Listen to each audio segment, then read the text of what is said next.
Welcome to my channel. I'm Shawn and I will be reading you a story. Today's story contains graphic depiction of violence, so maybe this story is not meant for you.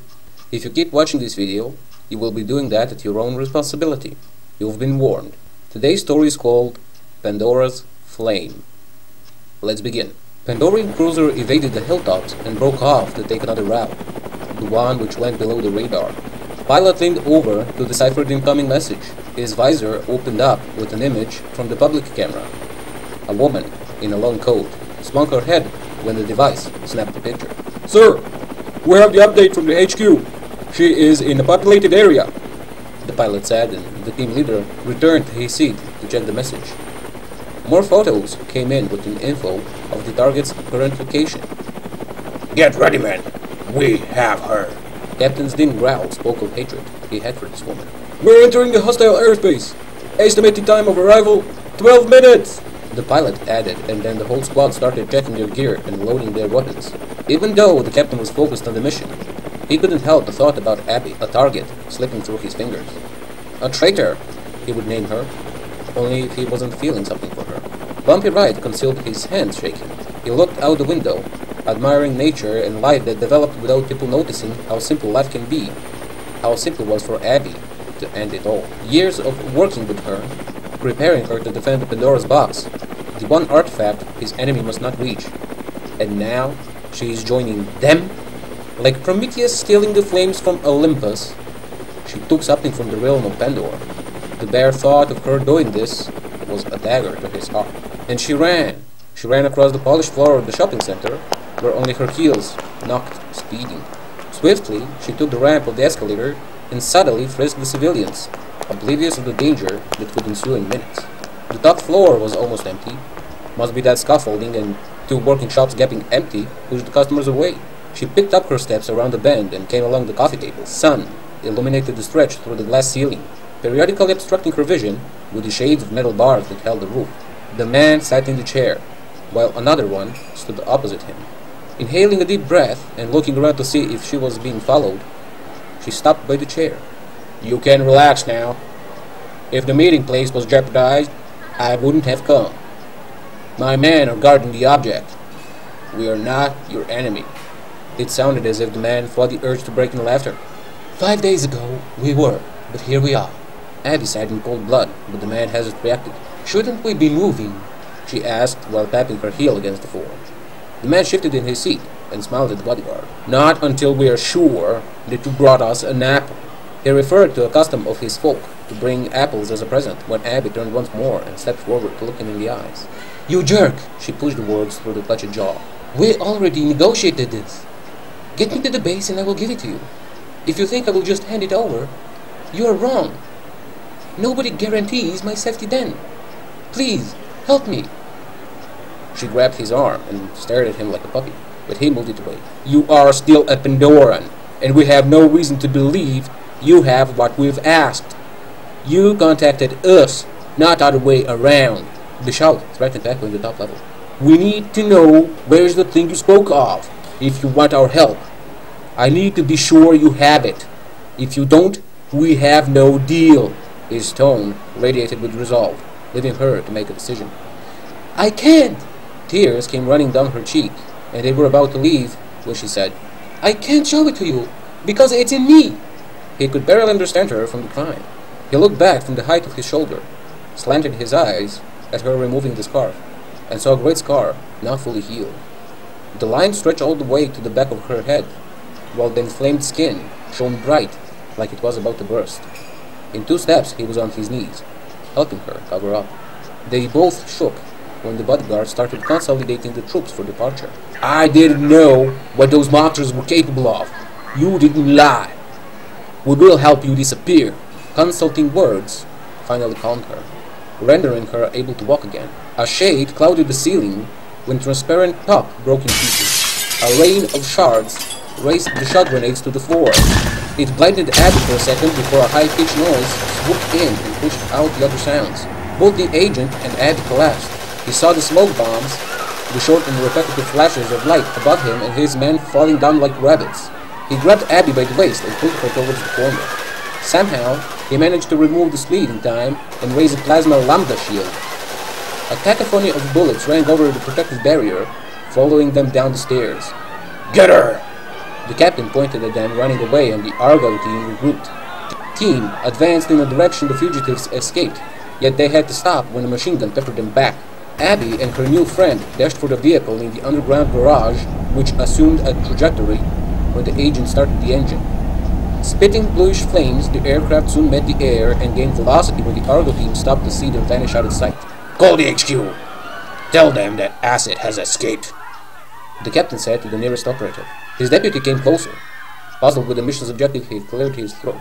We've got 9 bodies for the pile. Soon they will send the reinforcements. What is our next step? The second in line asked the captain, who absently frowned at the levitating smoke. Back to the cruiser. The enemy must not get the Eden. The operative swiftly nodded and went for the exit while the deputy stalled behind the captain. When will you admit she's gone? The deputy asked and got the captain's hand, vigorously squeezing his neck. If I lose her, I lost the war.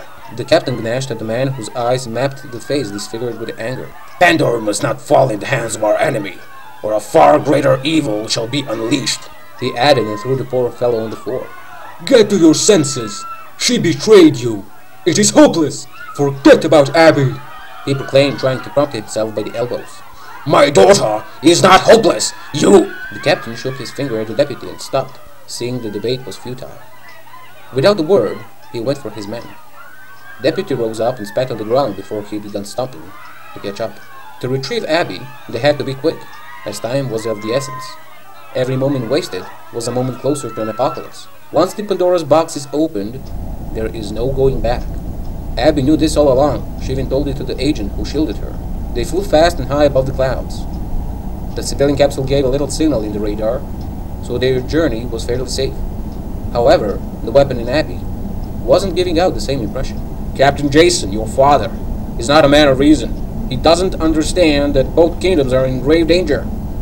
A team of our finest surgeons is waiting in the base. We will remove that thing. The agent's words were served with work, and Abby grabbed him. It can't be taken out. I've tried it once with a razor.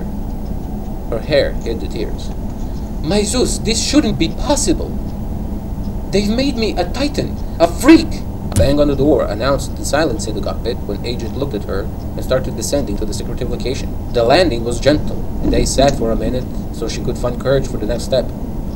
Solving a problem that kingdoms were facing was a task for the cool heads, but as it appeared, stakes were high and the threat was real. Who knew of what Abby was capable of?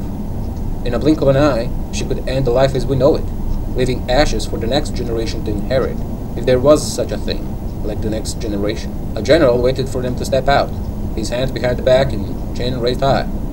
He looked at the infamous Abby with discontent. No handshake, no welcoming words, just a nod, and the men took her away.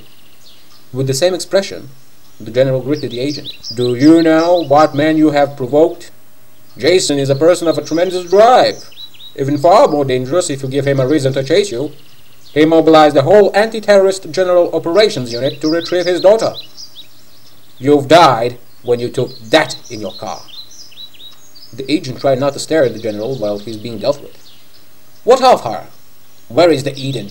Sharp voice and slight jump set the agent straight. They've put it inside her, General, sir. A salute, and the general leaned in. Get rid of it. No army should have a weapon like that. Certainly not the one we are attempting to conquer. You've already placed us in trouble with taking her here. Whispers and smirks murmured around the agent's ear, striking chill up his spine. We need to take her out before I issue an order for a complete invasion. Pandor is ripe for the taking. We will pluck them like an apple from a tree. And by the Zeus, I'm the first one to take a big bite. Watch out not to choke on it. It crossed his mind, but the words paused in his throat. Permission to speak, sir. The agent proclaimed, and the general nodded. Abby is emotionally exhausted. She's open for suggestions. We can turn her to our side and hide her. It could set up the time of peace. Agent pleaded, his eyes glistening with hope. The general frowned at the thought. Trust a Pandora? You must be out of your mind. Dispose of her. I have an invasion to lead. A wave of a hand left the agent disappointed at the possible solution to find peace. Abby was already on the operating table, surrounded by the people in hazard suits, when an agent stopped by the window and looked at her with grief. A thought of having her killed would mean he would leave thousands upon thousands of Pandora civilians defenseless. This invasion, the plans for it, nobody knew how bad things can turn. Abby's shaky hand wanted to reach for him. Her lips shivered as they injected her with a little dose. After she is gone, he will be gone too. He will leave the country and find a cottage in the mountains where he will wait for the Jason to show up. He won't say a word to her father. He gave up on hoping that there is anything he could say to save himself from what is coming. A suicide could solve everything, might be even a peaceful way to go, but he didn't want to rob Jason of a tangible conclusion. With a corner of his eye, he noticed the doctors jumping for cover, before a fiery ball broke the window and threw him at the base of the wall. Thick smoke mixed with the air while pieces of glass rang around his head. A person lit on fire flew out of the room and went for the door. The creature was out in the open. The cavity in the wall rims, covered in smoke as the sides were melting, showed the inside of the room set ablaze, with no sign of Abby. My Zeus, we've woken up a devil. The agent touched his lips in horror and swung his head about to follow the scorched Abby's path. He only needed to track the destruction. The crackling neon lights, disoriented soldiers tottering from wall to wall seeking help. Alarm was blaring and cries echoed in the corridor. The civilian legs brought him to the door where he admired the sight of wildfire laid over the war engines. He didn't move when people pushed him to get to the safety. He froze before the general. What have you done? Hands wrapped around the agent's neck, shaking him madly. You've opened the Pandora's box when you ordered her dead. Agent punched the general and dashed for the shiny orb in the sky. He evaded Western comets crashing down where a piece of a tank's dome missed him and bent screeching before it exploded. A Pandorian cruiser was zooming for the Abbey. It took a circular pattern around the target and began hovering. Abby! Stop this for the love of Zeus! Can't you see what have you become? A plea for mercy was too weak for her to register it. The cruiser door opened and a heavy sniper peeped through. It was aiming at the agent in the move. Shots passed him, but one of them splintered his lambda shield. A Pandorian dragon monitored the base, picking up the targets, setting them ablaze. Abby! Stop it now! Think of what you have done! A call for the reason made Abby motionless in the air. She turned and slowly glided down to his level, where the agent could feel her power burning through his skin. Her locks of hair resembling the snakes of Medusa, but made of fiery tongues, petrified him. I am saving Pandor! Her voice boomed. Have you thought we were blind to your plans of invasion? Have you thought that Eden is made to vanquish your kind? It is a defensive system. I am a defender of the Holy Pandora's box. I am the dragon protecting the treasure. The heat distorted the air, while the agent fought the embers around him. And you thought this is made to attack Pandora! We made this to stop you! Agent punched his chest, which made her freeze. A realization that both sides were in the arms race and that there is no way to stop the war, but only to stoically observe life passing by, could be the answer to their problems. Both kingdoms were two sides of an apple. It was clear now. She was a tool, aimed to carry out the verdict. She thought she was fighting the monsters, and the grim image of the base burning spoke otherwise. With you alive, nobody's safe. Agent shouted. I don't have a clear shot. She is protecting him. The shooter said, and the captain placed his hand on the man's shoulder. You hurt my daughter. I'll tap you harder. The captain replied, and the poor fellow had to look down and realize the fall could kill him. Abby levitated in the scope, obstructing the clear path for the agent, who was panting. The competitive gaze lasted for a while more, before Abby extinguished her flames and slid towards her rescuer. Your people will seek vengeance. Now I realize, King. I'm not leaving Pandor to your generals and greedy politicians. I am not abandoning my people. Then rise a phoenix above the restraints of nationalism and protect both of the kingdoms. The words seemed like a good plan, the only choice to stop the potential disaster. She raised her hand, but Agent closed his eyes, waiting for an end. He hasn't fallen dead, nor did he feel the heat consuming his flesh. She picked him up and carried him away. A fireball slammed against the main rotor of the Argo cruiser and the aircraft spiraled down. Wonderstruck by everything, the agent held on for her. In a minute, they were in a familiar interior of the agent's car. Speeding to safety, nobody looked back. So, what is your plan now? Run, hide. He nervously looked at her while Abby was completely cold. First, I will put down the flames of Pandor. Stop them from making more of me. Then, I'll stop anybody who tries to wage war. Her voice went from thunder to a deep growl, and the capsule disappeared in the clouds without a trace. For years, the use of buildings going up in flames was related to gang activities, while protesters demanded a fair response to the crimes done. Pandorian patriots clamored for another go, but generals and praetors swiftly changed their speeches from "let's put them all on fire" to "love thy enemy." Who knew that some prayers could be answered and hostilities stopped? Abby certainly didn't, not even her partner. A little faith and a little belief sometimes can move the world. The end. Please tell me what you think about this story in the comments. Take care and bye.